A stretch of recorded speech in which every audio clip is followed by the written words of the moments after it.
I personally thought the perception of the game the last 6 months or so has really started to rise, and I thought, with all the kind of bizarre, not bizarre, but all the kind of questionable sequels that games have gotten the last few years, I thought Days Gone 2 was definitely going to get one. I thought, the sales are good. I don't know the sales offhand here, but it did sell well. Um, they've said that the sequel isn't going to happen because they felt that the release of the movie was lukewarm, that critics didn't respond well to it, um, and that the movie, or sorry, that the game is not going to get a sequel. To me, I think that's a bizarre thing. I think if you look at the response to it, you look at the interest in the PC port, which is coming quite soon. Um, to not give it a sequel is bizarre in my opinion.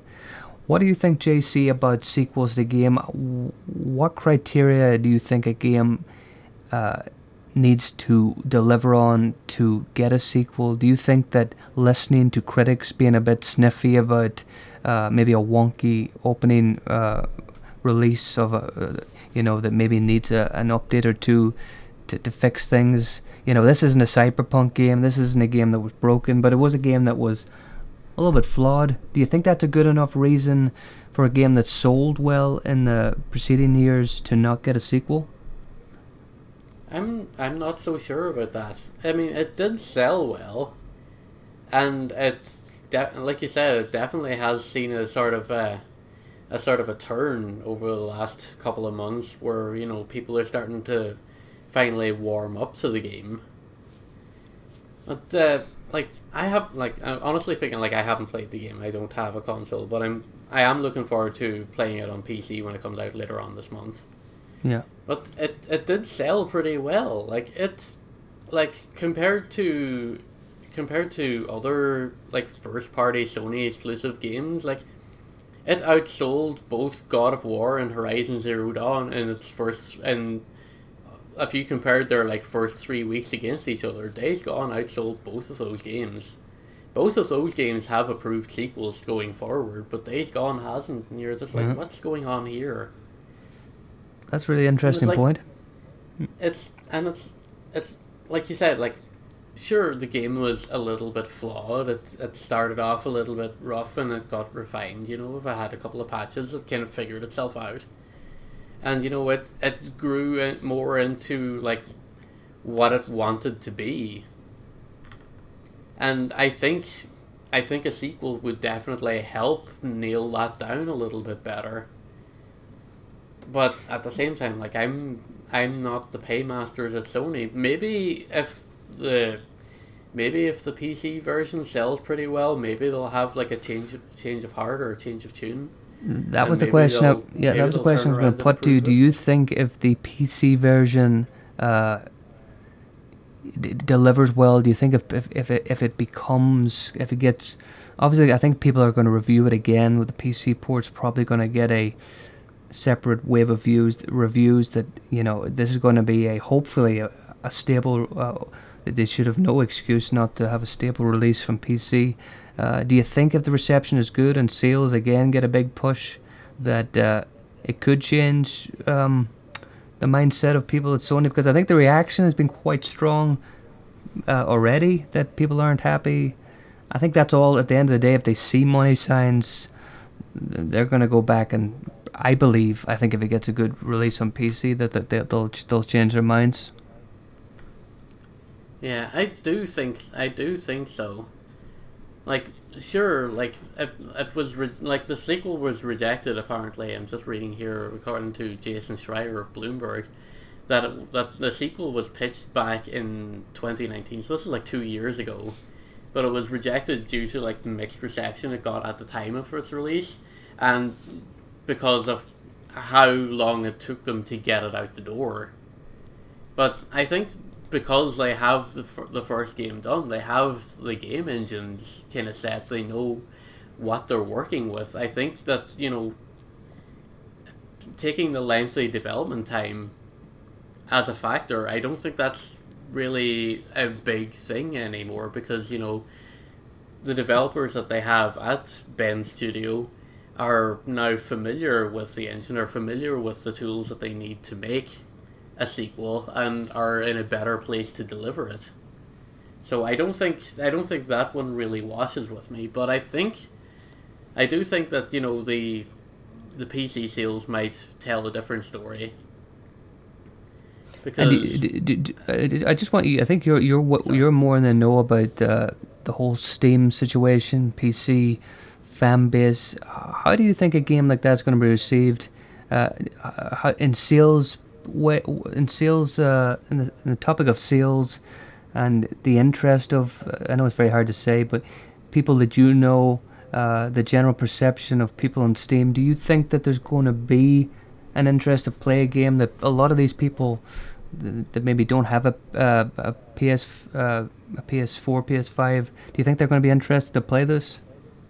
Absolutely, I do think that, and that's because there's big precedent for it.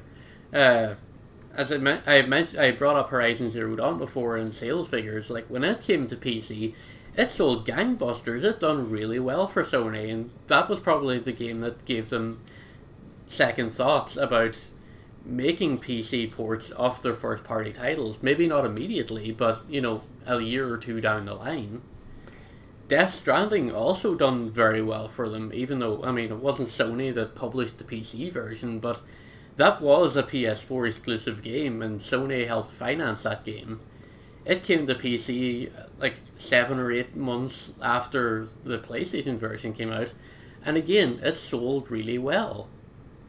There's a lot of people that are like myself. They have PCs, but they don't have consoles, and they just want to experience the same stuff as everyone else. So when that second release comes out, there's that second wave of interest, and then you get another wave of console game players who may pick it up later that missed the boat on it the first time round.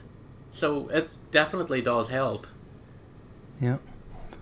'Cause I'm just thinking mods as well. I mean, if people are going to be able to replace the zombie characters in the hordes, I mean, I think that could be a really exciting mod to have, like there's definitely potential there maybe for sure. But I maybe don't two. even I don't even think mods have anything to do with it. It's really down to, and you're going to see this a lot going into the future, and definitely is starting to have an effect even right now, is streaming the game. Like if popular streamers pick up the PC version, and they probably will because they already have powerful PCs that are able to not only run and play these games but also be able to like render video and broadcast from these same computers simultaneously. Like it's gonna like there's gonna be a lot of people who are gonna be like out there streaming the game. It's gonna get popular on Twitch, on YouTube gaming, on Facebook gaming even.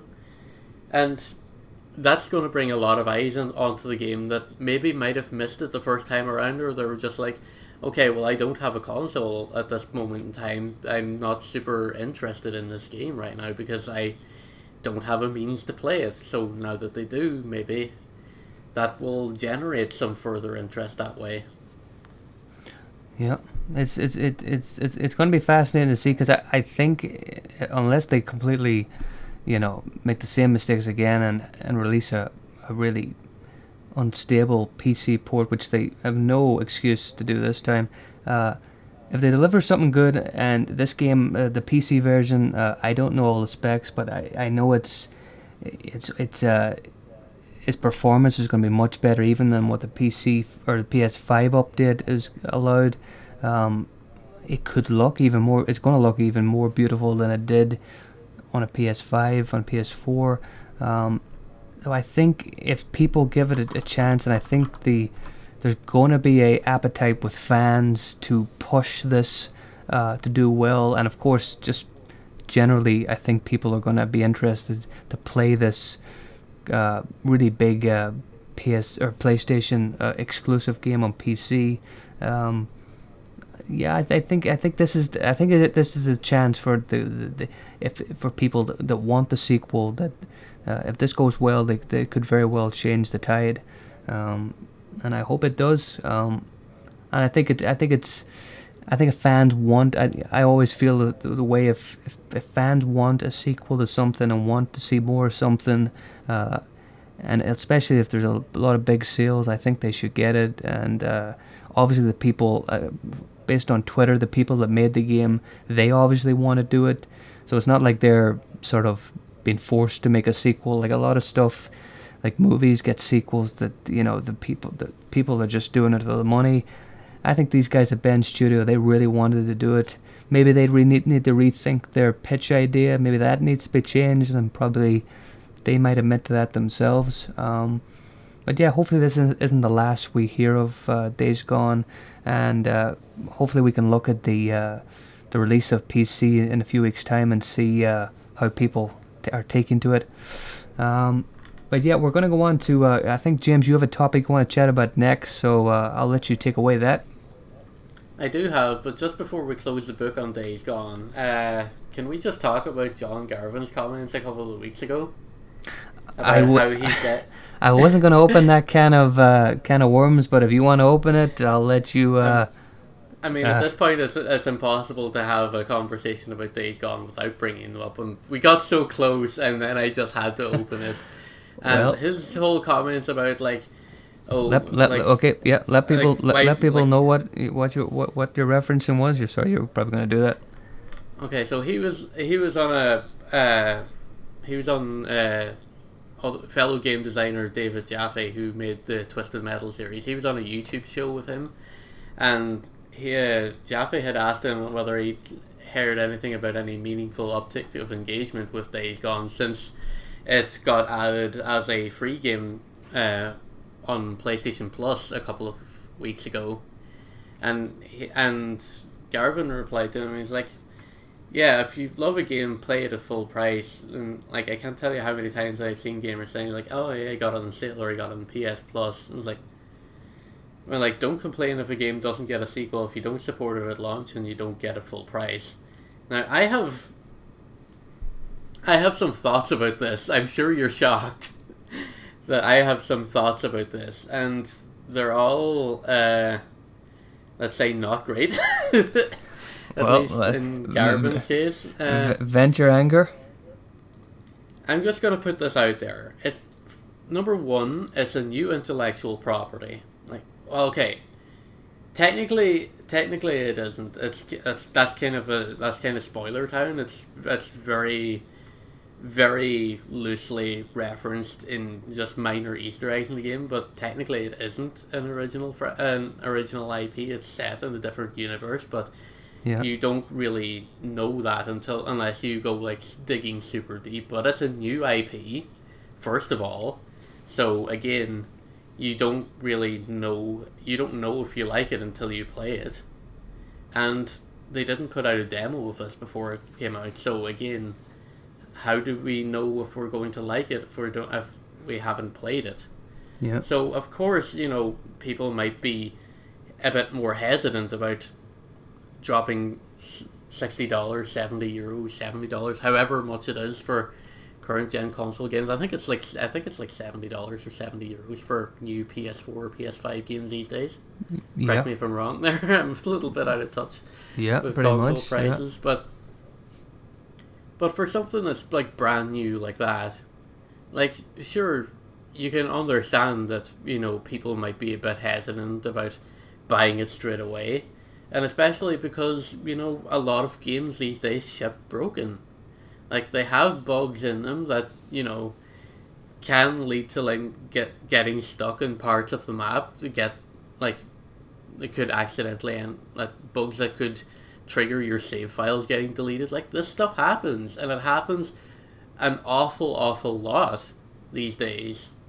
And games ship in these conditions. Of course, people are going to look at the precedent set by lots of other games. Not even just saying Sony first party games, because most of the time they are of extremely high quality because they have a high standard set for themselves. But again, like I said, it's a new franchise. People were just okay, well, let's maybe give it a couple of weeks, see what the reception is, and wait and see.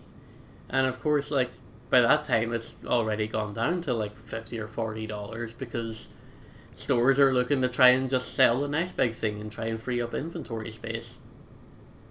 So, of course, you know, people are going to be a bit more hesitant if they get it at launch, but what does that matter? Like, you're still getting paid.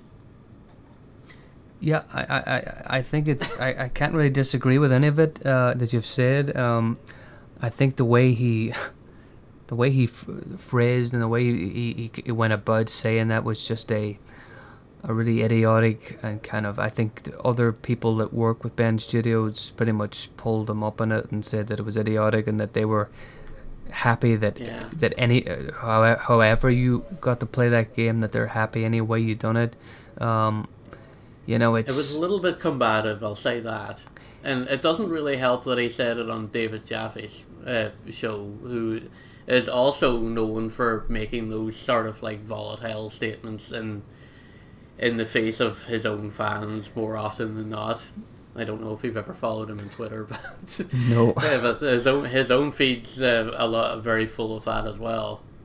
Yeah, I think I agree with you, and I think that's all I can say on it. It was idiotic, and it didn't help the cause. Hopefully, the PC release that's coming soon will help the cause.